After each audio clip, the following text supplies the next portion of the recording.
Hello food lovers, welcome to cooking world. ఈరోజు మన ఛానల్లో అదిరిపోయే కాంబినేషన్ అయిన చింతకాయలు కొయ్యింగల కూర ఎలా చేసుకోవాలో చూద్దాం. దీనికోసం ముందుగా అయితే చింతకాయలు తీసుకుని నీట్గా కడిగేసుకోవాలి. తర్వాత వాటిని చిన్న చిన్న ముక్కల కింద కట్ చేసి గింజలు తీసేసి ప్లేట్లో వాటితో పాటు కొత్తిమీర, ఉల్లిపాయలు అండ్ పచ్చిమిరపకాయలు తీసుకుని పక్కన పెట్టుకోండి. ఇప్పుడు ఒక మిక్సీ గిన్నెలో కొద్దిగా జీలకర్ర, కొద్దిగా వెల్లుల్లిపాయలు వేసి మిక్సీ ఆడించేసి దాంట్లోనే చిన్నగా కట్ చేసి పెట్టుకున్న ఆనియన్స్ అయితే వేసేసి నీట్గా దాన్ని పేస్ట్ కింద అయితే చేసి ఒక ప్లేట్లోకి తీసుకోండి. ఇప్పుడు చూపించే ప్రాసెస్ లో ఒక్కసారి కూర ట్రై చేయండి. వాసన లేకుండా టేస్ట్ అదిరిపోద్ది. తర్వాత ఒక మిక్సీ గిన్నెలోకి చిన్నగా కట్ చేసి పెట్టుకున్న ఆనియన్స్ వేసి దీంట్లోనే ఇందాక మనం ప్లేట్లోకి తీసుకున్న చింతకాయ ముక్కలు, ఉల్లిపాయ ముక్కలు, పచ్చిమిరపకాయలు అండ్ వీటితో పాటు కొత్తిమీర ఉంటుంది చూసారా, ఇవన్నీ ఈ మిక్సీ గిన్నెలో అయితే వేసేసేయాలి. తర్వాత ఇందులోకి ఒక టేబుల్ స్పూన్ సాల్ట్ అండ్ దీంతో పాటు పసుపు వేసి నీట్గా పేస్ట్ చేసి ఒక ప్లేట్లోకి తీసుకోండి.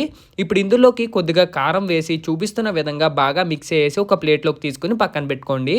ఇప్పుడు స్టవ్ వెలిగించి దానిపైన దాక పెట్టి ఆయిల్ బాగా వేడెక్కిన తర్వాత అందులో చింతకాయ పేస్ట్ వేసి ముందుగా మనం నీట్గా క్లీన్ చేసి పెట్టుకున్న కొయ్యింగ చేప ముక్కలు ఉంటాయి చూసారా, అవి చూపిస్తున్న విధంగా ఈ చింతకాయ మిక్సర్ పైన ఈ పచ్చి చేప ముక్కలు అయితే డైరెక్ట్గా పేర్చుకోండి. సాల్ట్ అయితే మనం మిక్సీ పట్టిస్తాం కదా, అప్పుడు చూసుకుని అయితే వేయాలన్నమాట. సాల్ట్ తొక్కుంటే అప్పుడే వేసుకోండి. తర్వాత చూపిస్తున్న విధంగా అయితే ఈ చేప ముక్కలు ఈ మిక్సర్లో బాగా కలిసేంత వరకు బాగా కలపండి. ఇది కలుపుతున్నప్పుడు మాత్రం చేత్తోనే కలపండి, ఎందుకంటే గరిటెతో కలిపితే మొత్తం ముక్కలన్నీ బ్రేక్ అయిపోతాయి అనమాట ముక్కల కింద.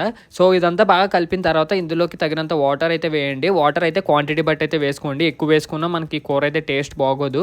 సో తర్వాత ఈ దాకని చూపిస్తున్న విధంగా అయితే అటు ఇటు తిప్పండి. ఇదంతా మొత్తం బాగా కలిసిన తర్వాత దీనిపైన లిడ్ తో క్లోజ్ చేసి కాసేపు చేప ముక్కలు బాగా ఉడికిన తర్వాత దీనిపైన లిడ్ ఓపెన్ చేసి దీనిపైన ఫ్లేవర్ కోసం కొద్దిగా కొత్తిమీర అయితే వేసుకుని మళ్ళీ ఈ దాకనైతే అటు ఇటు తిప్పుకోండి. ఇప్పుడు ఈ కొత్తిమీర ఈ కూరలో అంతా కలిసిన తర్వాత మళ్ళీ స్టవ్ మీద పెట్టేసి లిడ్ తో క్లోజ్ చేసి చేప ముక్కలు బాగా ఉడికిన తర్వాత మనకి కర్రీ అయితే ఎలా ఉంటుంది అనమాట. సో వేడి వేడి చింతకాయల కొయ్యింగల కూర అయితే రెడీ అయిపోయింది. మీలో ఎంతమందికి కాంబినేషన్ ఇష్టమో కామెంట్ చేయండి. వీడియో నచ్చితే లైక్ చేసి షేర్ చేసి సబ్స్క్రైబ్ చేయండి. ఇంకా నెక్స్ట్ వీడియోలో మళ్ళీ కలుద్దాం. బాయ్.